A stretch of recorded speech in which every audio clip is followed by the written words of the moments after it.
आर्यभट्ट और त्रिगना का खुलासा आपको बताएंगे। इससे पहले जो मैंने पॉइंट्स बताए उस पॉइंट्स के बारे में थोड़ी तफसीली गुफ्तगू हो जाए। आर्यभट्ट एक अजीम साइंसदान हैं। गुप्त दौर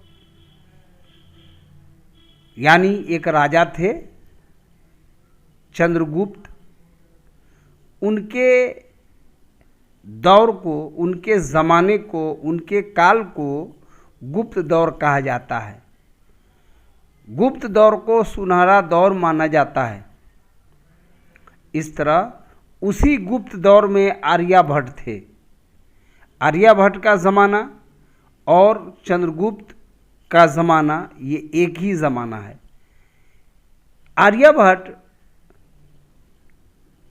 इल्म नजूम कहते हैं। सितारों की जो चाल होती है, सितारे चलते हैं, वो भी साइंसदानों ने एक इल्म माना और आर्यभट्ट उसके बहुत माहिर थे।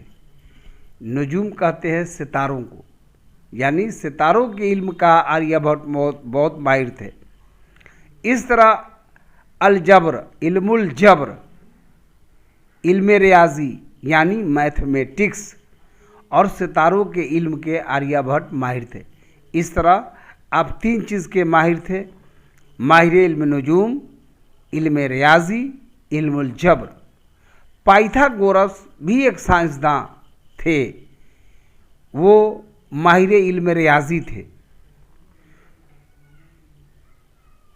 आर्यभट्ट ने पाइथागोरस की रहनुमाई की और मैथमेटिक्स के मामले में बहुत कुछ आपको उन्होंने बताया।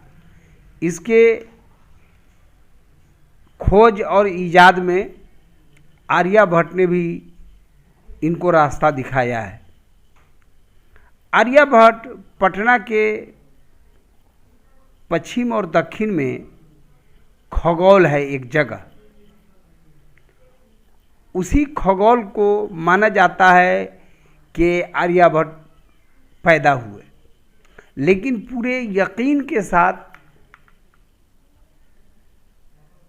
तारीखदाने नहीं, एक कयास के ज़रिए ये बताया है कि वो खगोल में ही जन्म लिए। किताबों में खगोल को ही लोग लिखते हैं।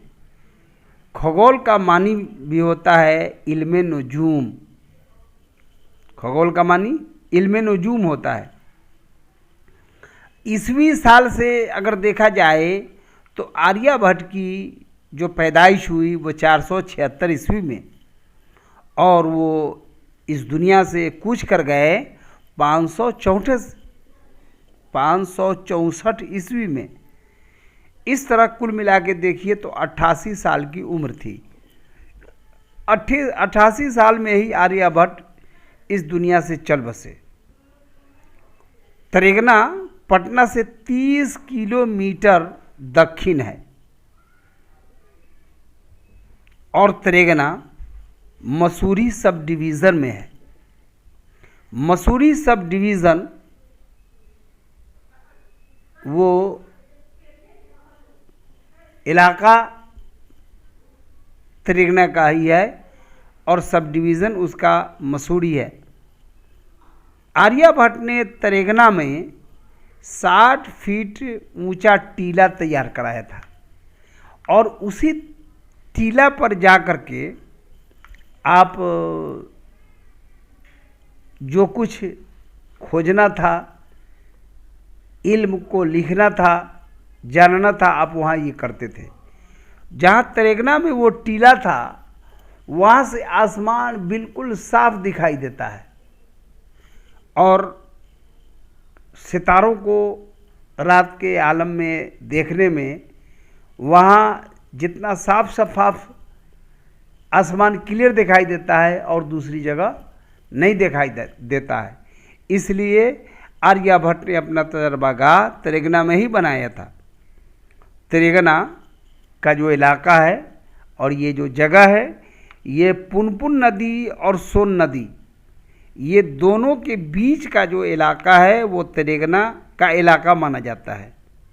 और तेलंगाना का मानी होते हैं तारे गिनना, इसको याद रखिएगा।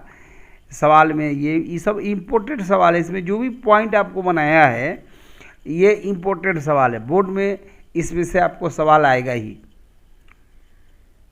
तो उसी तेलंगाना में ही आर्यभट्ट ने अपनी किताब आर्य सिद्धांत को लिखा था। वही तेलंगाना में बैठकर आपने यह किताब लिखी है। तो इस तरह किताबों से ये पता चलता है कि आपकी दो किताबें, एक है आर्य सिद्धांत और एक है तंत्र। आपने साबित किया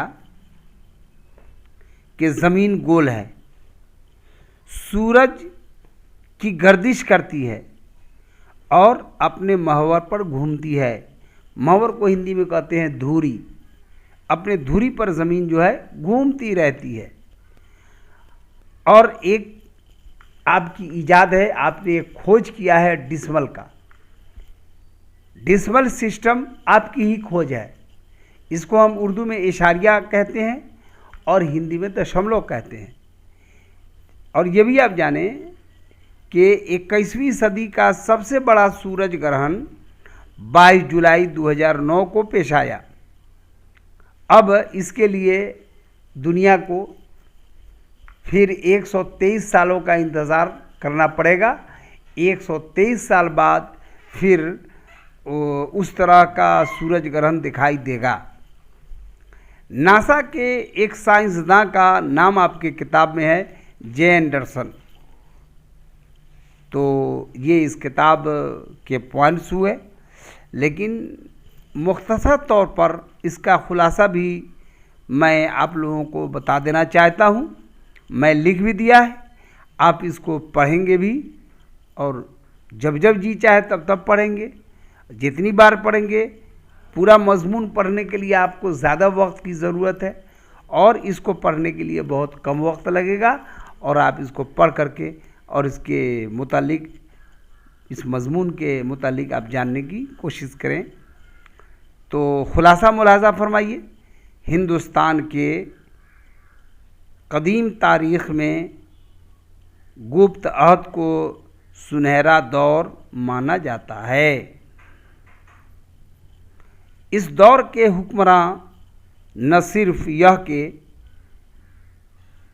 इल्म दोस्त और इंसाफ पसंद थे, बल्कि अहले इल्म और साइंसदानों की सरपरस्ती भी करते थे।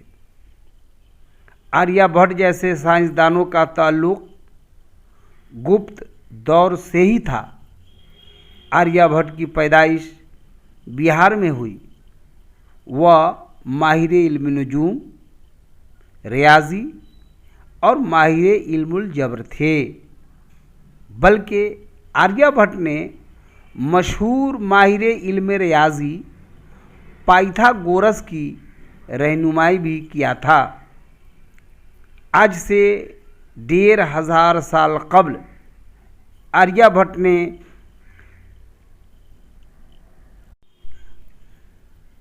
आर्यभट्ट ने इल्म नजूम के ऐसे उसूल कायम किए थे, दौरे हाजिर के साइंसदान हैरत में हैं। आर्यभट्ट ने पटना से 30 किलोमीटर दक्षिण मसूरी के करीब तेलंगाना में अपने तहकीकी कामों के लिए एक तजर्बागाह बनाया था और वहीं बैठकर साइंस के उन्वान पर आर्य सिद्धांत नाम की एक किताब तहरीर की थी। और उसने यह साबित किया कि ज़मीन गोल है, अपने महवर पर गर्दिश करती है और सूरज का तवाफ करती है। तवाफ के मानी चक्कर लगाना, गर्दिश करना होता है। आर्यभट्ट ने पहली बार यह साबित किया कि ग्रहण होता है, और यह दो तरह का है, सूरज ग्रहण और चांद ग्रहण, और हम ज़मीन के बाशिंदों को इससे वास्ता पड़ता है। तो आप इसके खुलासा को मुलाज़ा फरमाया, और ये खुलासा मैंने कोशिश की कि इसको मुख्तसर से मुख्तसर बनाऊं, और बनाने की कोशिश की है। और आप इसको देखें, आप इससे बहुत इस्तिफ़ादा हासिल होगा आपको। फिर अगले क्लास में हम आपसे मुलाकात करें।